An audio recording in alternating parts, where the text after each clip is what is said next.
जानते हैं ऐसी कहानी के बारे में? बदले की आग में जलते एक बूढ़े शख्स ने शेख की बीवी और बच्चों पर जुल्म की अंतहा कर दी, मगर इंसाफ खुद बोल पड़ा। अदालत ने ऐसा फैसला सुनाया कि जिसने पूरे मुल्क को हिलाकर रख दिया। दुबई के बुलंदोबाला महल में रहने वाला शेख नोमान अपने नाम, दौलत और रौब के लिए जाना जाता था। महल की दीवारें सफेद संगे मरमर से तराशी गई थीं। झाड़ फानूसों में हीरों की रोशनी दोपहर के सूरज की तरह चमकती थी। हर कमरा, हर राहदारी उसकी शान और शौकत का ऐलान थी। शेख का कारोबार दुबई से लंदन, न्यूयॉर्क तक फैला था, लेकिन उसकी रूह अब भी कहीं हिंदुस्तान की मिट्टी से बंधी हुई थी। वही मिट्टी जहां उसने गरीबी में आंख खोली थी। वक्त ने उस लड़के को शहंशाह बना दिया था। शेख की बीवी रीमा एक पढ़ी लिखी, नरम दिल और नेक औरत थी। तीनों बेटियां नूर, हुरैन और ऐमन अपनी माँ की तरह सादा मगर परकशिश थीं। नूर बगल से संजीदा मगर अंदर से मजबूत, हुरैन हंसती मुस्कुराती, शौक मिजाज, और ऐमन सबसे छोटी, नाजुक दिल और मासूम। तीनों दुबई के आला स्कूलों में पढ़ती थीं, मगर माँ ने उनके दिल में सादगी और हया की जड़ें मजबूत की थीं।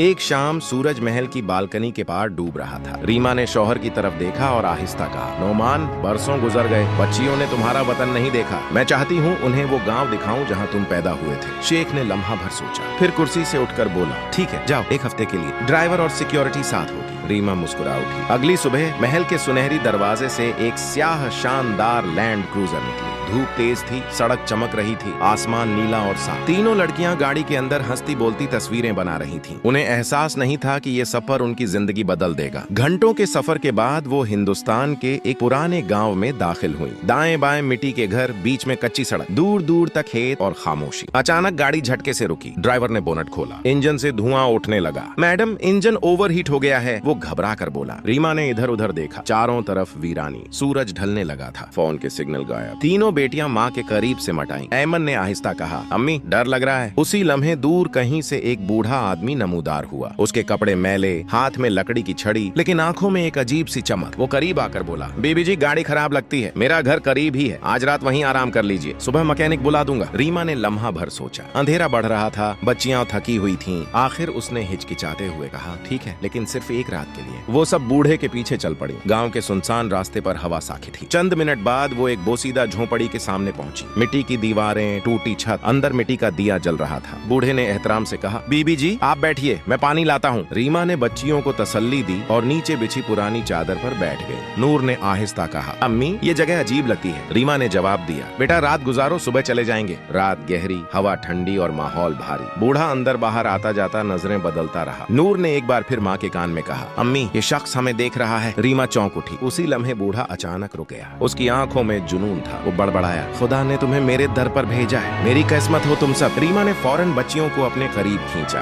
बूढ़ा झपटा। रीमा ने चीख मारी। नूर और हुरैन ने बूढ़े को पीछे धकेलने की कोशिश की। ऐमन कांप रही थी, आंसू बह रहे थे। बूढ़े ने रीमा का हाथ पकड़ा। रीमा ने खुद को छुड़ाने के लिए चरागा उठाया और उसके करीब फेंक दिया। एकदम शोला भड़क उठा। बूढ़ा चीखा, पीछे हटा। रीमा ने मौका देखा, दरवाजा खोला और भाग पड़ी। रात अंधेरी, आसमान स्याह, दूर कुत्तों की भौंक। तीनों लड़कियां मिट्टी में लथपथ नंगे पांव दौड़ रही थीं। रीमा के सांस फूल गए, मगर वो रुकी नहीं। अम्मी, रुकिए, ऐमन हाफती हुई बोली। नहीं बेटा, बस थोड़ा सा और। तब अचानक दूर से गाड़ियों के हॉर्न सुनाई दी। रोशनियों के धारे उनकी तरफ बढ़ने लगे। रीमा रुकी, आंखों में आंसू, दिल में खौफ और उम्मीद। रोशनी करीब आ रही थी। रीमा के आंसू बह निकले। वो लड़खड़ाते कदमों से भागकर शौहर तक पहुंची। शेख ने उसे बाहों में थाम लिया। उसी लम्हे पुलिस के 2 सिपाही झोपड़ी से एक शख्स को घसीटकर बाहर लाए। वही बूढ़ा, कपड़े मिट्टी से भरे, आंखों में दहशत जमी हुई। इंस्पेक्टर ने आगे बढ़कर कहा, सर, यही है वो शख्स। शेख ने तेज नजरों से देखा। उसका रंग बदल गया, होंठ कांपने लगे। ये तो सब हैरान रह गए। शेख धीरे से बोला, यही आदमी है जिसे मैंने अपनी कंपनी से चोरी के इल्जाम में निकाला था। मैंने पुलिस के हवाले नहीं किया था, तरस खाकर सिर्फ नौकरी खत्म की थी, और आज इसने मेरा बदला लिया। बूढ़े ने सर झुका लिया, आवाज लरज रही थी। हाँ, तुमने मुझे सारी दुनिया के सामने जलील किया। मैंने सोचा तुम्हें भी दुख दूंगा, मगर मैं हार गया। शेखा की आवाज गरज उठी।